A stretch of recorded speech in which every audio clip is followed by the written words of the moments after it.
My statement would be that every coach here is trying to follow Joe Franklin. Like that's our goal.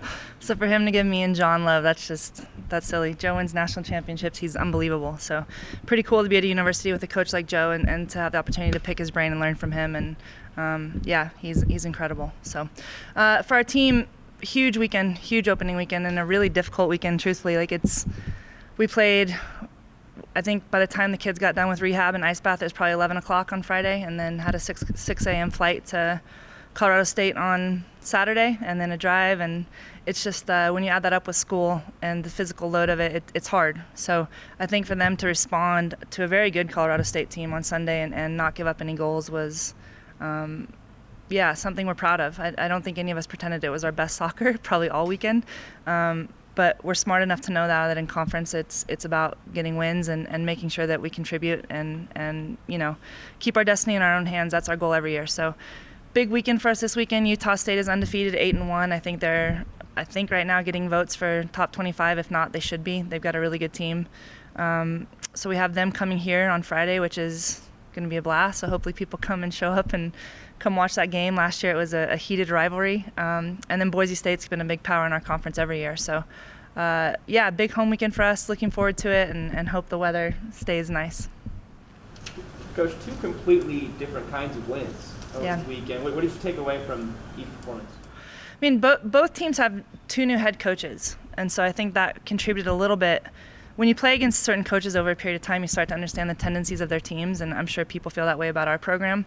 But Wyo is a different team, and Colorado State is a completely different team. So Wyo was this very high-pressing, athletic, a bit chaotic energy that we had to bypass, which people say you don't want to play direct soccer, but if you're pressing with 7 people, we're going to bypass you. And I think once we figured that out, we put 4 goals past them pretty quickly. So that was great, especially going down a goal early for our team to kind of keep their composure and just figure out a way to win the game. And I think you see that with mature teams. I think younger teams would have been really rattled by that energy. And then Colorado State sat in. They didn't press us at all. They sat in their own half, which literally was a tale of 2 different games. And that's the first time this season we've had a team not pressure our back four. So we had to make some adjustments and get used to that. And I don't think we ever found enough of a rhythm that game. But if you get a result, you don't really worry about your rhythm.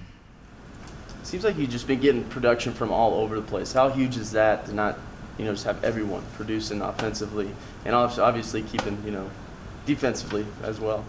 Yeah, I mean, I think at the beginning of the year, that's what we were talking about a lot is who's going to kind of step up and find some of these ways for us to score goals and get assists. And you're seeing it from all over, which to me is a good sign of a healthy team, especially a soccer team, because soccer's different than basketball or football or where it's very coach-driven. Soccer's player-driven. So what we want is for players to go onto the field and make decisions for themselves and find ways to be impactful. And hopefully we create that training environment that they make their own decisions on the field. So I think you see a lot of players stepping up in different ways that maybe even served a different role last year. But when the stats are all over the board, that's a great thing because no team then can focus in on any one player. And I think that's one of our strengths.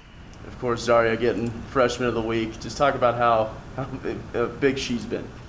Zaria, I think if you measure players' impact, you can probably do it 2 ways. So the obvious one for people outside of our program is to measure her goals scored, and you get to come watch her play, and she's kind of electric, and she has like her own little fan club at games, and she's a freshman, and what she's doing, I think she's tied for first in the conference with goals right now, but her impact is far more important than that off the field. She's just she's a leader, and she's a freshman, and she's someone who, like, her training habits, her buy-in to the program, her pride in representing New Mexico, and her character are just unmatched. So she's been impactful in every box you can tick, and I'm super, super proud that she's a member of our program.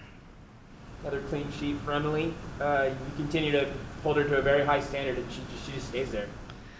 Emily made a save on, I think it was retweeted on Twitter a couple times, but she made a save on on Friday night, literally gave me chills. She's hyper athletic, and she knows she's important, which is a big piece of leadership, and her being a 6-year senior. So I think we never question Emily's work ethic. We never question Emily's ability, and I actually still think there's more to her. I still think you see her growing in certain areas, like her distribution has been a huge weapon this year.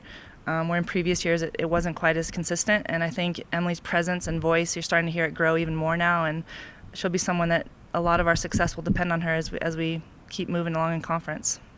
And just looking at the matchup Friday, could you just go a little bit more into that matchup and what you expect out of them?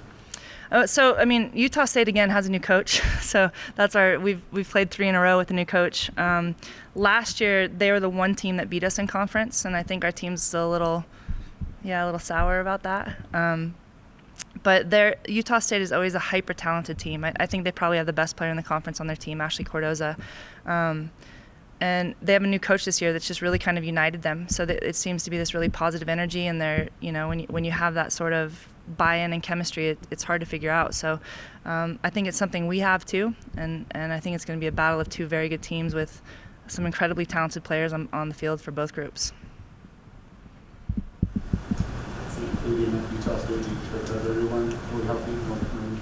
Yeah, I mean, we're battling.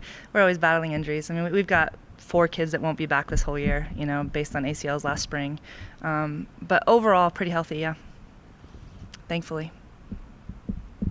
Any other questions? One more. United's playing tomorrow. I'm curious how that's been going, balancing the duties you have with United and being in the middle of the season for the Yeah, I mean, my hope in trying to find time to contribute in some way was to really, if I could provide any value, try to provide it. But what I've been really surprised by is the value it's provided us. So I mean, it's my, I get to pick Troy's brain and be around those guys sometimes at training when we don't have training, and I think stealing ideas and just collaborating with another head coach has been good for both programs, I hope. But hopefully those guys keep rolling.